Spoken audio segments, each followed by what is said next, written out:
Oke. Nah, Prof, dengan barang bukti atau ya alat buktinya kan juga besar sekali untuk uang dan juga emasnya. Tapi kan keberadaan Febri Adriansyah masih jadi tanda tanya. Sebenarnya seberapa genting atau seberapa penting Febri Adriansyah ini juga untuk segera ditahan saja sama Kejagung? Ya seharusnya gitu, karena satu, orang tidak ditahan itu kalau ancaman hukumannya di bawah 5 tahun kan gitu. Lalu yang kedua, kalau dikhawatirkan, kalau tidak dikhawatirkan melarikan diri, iya kan? Nah, itu antara lain ya. Dan tidak menghilangkan barang bukti. Bisa saja ini dalam keadaan begini barang bukti yang lain yang masih mau dicari lagi, karena ini kan tiga peristiwa atau tiga kasus ini baru diselidiki di dua tempat, baru digeledah di dua tempat. Kan bisa saja dari kasus-kasus ini muncul nanti, sehingga bisa saja terjadi upaya penghilangan, upaya melarikan diri dan sebagainya itu. Ya seharusnya Febri Adriansyah ini segera ditampilkan ke publik, dan ditahan segera kalau dalam keadaan begini. Tetapi status ketersangkaannya harus disahkan dulu. Dan itu bisa cepat kok. Disahkan dulu. Pertama panggil, diperiksa, lalu suruh tanda tangan berita acara. Lalu pada saat yang sama kejaksaan membuat surat sudah P21 karena memang sudah lengkap. Lalu sesudah itu dilimpahkan. Baru nanti proses pelimpahan ke pengadilan oleh jaksa penuntut umum. Kan cuma gitu sebenarnya tuh bisa dikerjakan dalam 1 jam kok. Kalau ingin memenuhi formalitasnya. Yang kemarin dianggap tidak ada, lalu hadirkan Febri Adriansyah, lalu suruh tanda tangan berita acara bahwa dia sudah diperiksa.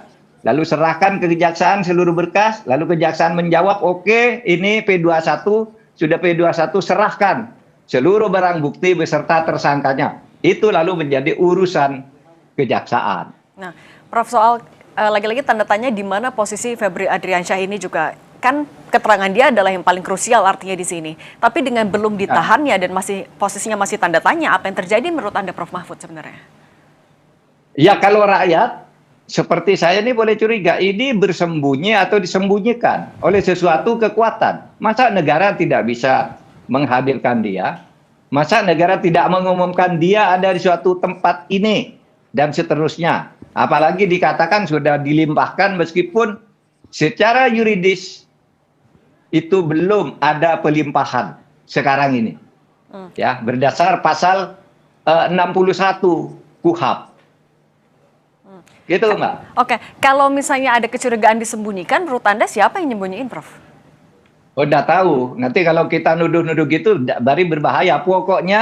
Pokoknya ini sangat aneh, negara tidak bisa menghadirkan seorang yang diumumkan sebagai tersangka. Dan tapi berarti Kan aneh. Dan berarti Ya, barang kan bukti aneh, sebanyak kan? itu juga, Prof, bisa dipastikan tidak hanya milik Febri seorang. Ya bisa saja. Bukan milik Febri seorang. Nah, makanya dihadirkan dia. Dan menurut saya, menurut keyakinan saya, polisi itu sudah tahu uang itu dari siapa, siapa yang bawa, kan tidak sembarangan. Ya, tidak sembarangan menyita begitu.